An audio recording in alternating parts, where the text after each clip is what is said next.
नमस्कार मंडळी, एक छानसा व्हिडिओ मी तुमच्यासोबत शेअर करत आहे, तोही बॉर्डर रांगोळीचा। देव्हाऱ्यासमोर ही रांगोळी तुम्ही काढू शकतात किंवा दारासमोर किंवा अशी उंबरठ्याजवळ ही रांगोळी तुम्ही काढू शकतात। एवढी सोपी आहे की मला जमली म्हणजे तुम्हालाही नक्कीच जमेल। आता मी याआधी पण भरपूर साऱ्या बॉर्डर रांगोळीच्या व्हिडिओ मी तुमच्यासोबत शेअर केल्या होत्या, पण त्यातलीच एक आहे, पण जरा थोडीशी वेगळी आहे। खूप सुंदर आहे आणि देव्हाऱ्यासमोर किंवा अशा उंबरठ्याजवळ ही रांगोळी खूप सुंदर दिसते, कमी जागेत मावणारी। आधी आपल्याला बॉर्डर लाईन एक तयार करून घ्यायची लांब सडक पांढऱ्या रांगोळीनं। नंतर त्यावर आपल्याला एक एक डॉट ठेवायचं, एक डॉट वर आणि एक डॉट खाली, असे करत आपल्याला लाईन पूर्ण करून घ्यायची।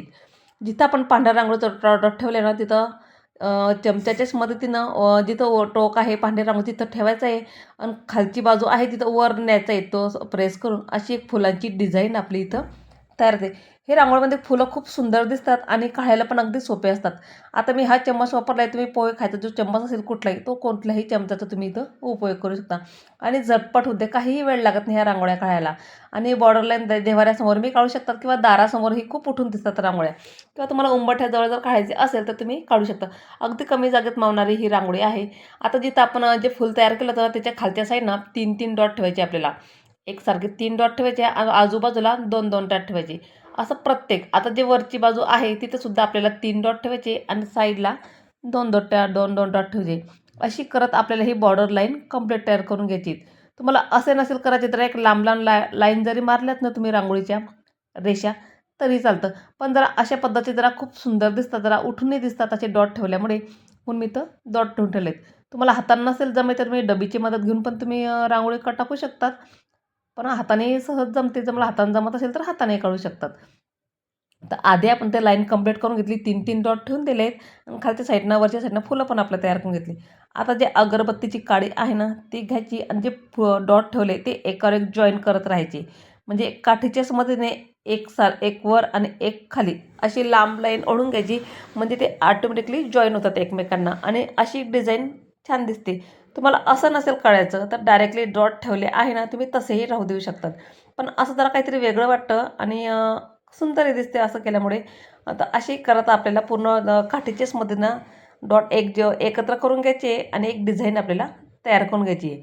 आता जो आपण जे पांढरे फुलं तयार केले होते ना वरच्या साईडनं खालच्या एक एक साईडनं, तिथं आपल्याला कलर टाकून घ्यायचे। तुम्ही डायरेक्टली हळदी कुंकूही भरू शकतात त्यामध्ये, पण जिथं आपण 3-3 डॉट ठेवले तिथं आपल्याला मी लाल कलर घेतले आहेत, म्हणजे केशरी आणि लाल मिक्स केला आहे तो कलर। तुम्ही कुठलाही कलर त्यामध्ये वापरू शकतात, म्हणजे सेंटरचे जे 3-3 डॉट आहे तिथं खूप सुंदर दिसतात सेंटरमुळे, म्हणून मी इथं 3 लाल लाईट ओढून घेतली रांगोळीनं आणि जी वरची फुलं आहेत वर आणि खाली तिथं आपल्याला पिवळा कलर घालून घ्यायचे। खूप सुंदर दिसतं असे हे पिवळा कलर किंवा हळदी कलर घाला, तुम्ही कुठलाही कलर त्यावर तुम्ही घालू शकतात, किंवा साधं सिंपल हळदी कुंकू जरी घातलं ना तरीही खूप सुंदर दिसतं ह्या रांगोळ्या। आता प्रत्येक फुलामध्ये आपल्याला पिवळा कलर घालून घेतले आहेत मी। आता त्याच्या मधोमध आपल्याला केशरी आणि लाल कलर जो मिक्स केला होता मी, तो एक एक डॉट आपल्याला ठेवून द्यायचा आहे त्यामध्ये। खूप उठून दिसतात हे फुलं आणि अशी रांगोळी। तर आपल्याला प्रत्येक फुलामध्ये हे एक एक डॉट ठेवून द्यायचं आहे, केशरी आणि लाल मिक्स।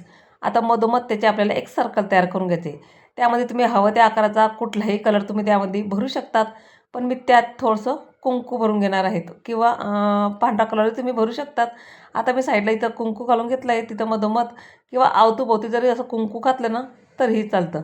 आता मी जे सर्कल तयार केलं होतं तिथं साईडलाच मी लाल कलर घालून घेतला म्हणजे कुंकू, किंवा तुम्ही लाल कलर इथं वापरू शकतात, किंवा कुठलाही जो कलर तुमच्याकडे असेल तो कलर त्यात तुम्ही घालू शकतात। इथे मी अवतीभोवती सर्कलच्या मध्ये केसरी कलर इथं अवतीभोवती कुंकू घालून घेतलं आहे। आता जे सर्कल तयार केलं तर आपण त्याच्या मधोमध आपल्याला पांढऱ्या रांगोळीचा एक एक डॉट आपल्याला ठेवून द्यायचा आहे, छोटासा, खूप मोठाही ठेवू नका, अगदी छोटा। आता मी पांढऱ्या रांगोळीचा एक एक डॉट ठेवला आहे, तुम्ही कुठलाही रांगोळीचा कलर त्यामध्ये भरू शकतात। आपली साधी सिंपल बॉर्डर रांगोळी इथं तयार झालीत। आता त्यामध्ये थोडंसं हळदी कुंकू घालून घेणार, जिथं तिथं आपल्याला कुंकू भरायचं तिथं। तर नेहमीप्रमाणे मी रांगोळीमध्ये हळदी कुंकू घालतच असते, खूप छानही दिसते। ही आहे आजची आपली रांगोळी, अगदी सहज आहे, बोलता रांगोळी कधी तयार झाली कळालंच नाही। तर आजचा व्हिडिओ तुम्हाला माझा कसा वाटला मला नक्कीच कमेंट करून सांगा। व्हिडिओ आवडला असेल तर एक लाईक नक्की करा, फेसबुक इंस्टाग्रामवर जर असेल पेज नक्कीच फॉलो करा। चला तर भेटूया पुढच्या व्हिडिओ, तोपर्यंत धन्यवाद सगळ्यांना।